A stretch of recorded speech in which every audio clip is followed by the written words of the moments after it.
Au cours des 13 ans de persécution contre la méthode spirituelle Falun Gong, le Parti communiste chinois a mis en œuvre la politique de salir la réputation, couper les sources financières et détruire physiquement. Malgré cela, les pratiquants de Falun Gong continuent toujours à y faire face avec de la grande bienveillance et de la grande tolérance, ce qui a suscité le soutien et la sympathie dans toutes les couches sociales en Chine. Chi Rongqian, une jeune fille de 23 ans de la province du Heilongjiang, a lancé une pétition demandant la lumière sur la mort anormale de son père en prison. En 2 semaines, elle a collecté plus de 15 000 signatures et empreintes digitales soutenant sa cause. Quand elle avait 13 ans, Chi Rongqian a été forcée de quitter son père Qin Huaiming. C'est après 9 ans de séparation qu'ils allaient enfin se réunir quand elle a appris la mort subite de son père en prison. Chi Rongqian, âgée maintenant de 23 ans, a lancé une pétition pour exposer la tragédie de sa famille qui est persécutée pour leur foi. Qin Huaiming avait été illégalement détenu à la prison de Jiamutse comme pratiquant du Falun Gong. Avant de mourir, Qin Huaiming a été transféré dans la section la plus cruelle de la prison nommée équipe de formation rapide. 6 jours plus tard, il mourut mystérieusement avec des mutilations partout sur son corps.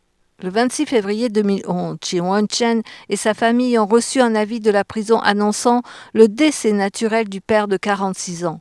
6 mois suivant sa mort, 2 autres pratiquants de Falun Gong, Liu Changzheng et Yu Yunkong, ont aussi été déclarés décès de cause naturelle.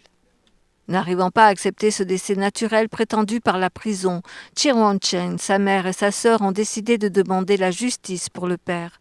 Toutes les 3 ont parcouru sans interruption la prison de Jiamutse, le parquet régional de Hejiang, le parquet populaire de Jiamutse, le Congrès national du peuple, le comité des affaires politiques et légales et le bureau d'appel, dans l'espoir de trouver la cause réelle de la disparition du père.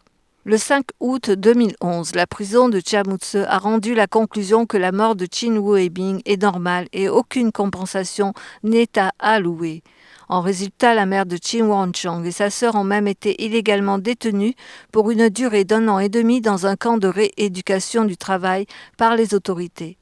Constatant l'indifférence des autorités, Chi Rongqian est sorti dans la rue pour faire signer la pétition sollicitant l'enquête sur la mort de son père et la libération de sa mère et de sa sœur. Le malheur de cette famille a suscité beaucoup de sympathie dans la société. Plus de 15 800 personnes ont apposé leur signature et empreinte digitale sur la pétition, et le nombre de pétitionnaires continue toujours d'augmenter. Nouvelle NTD.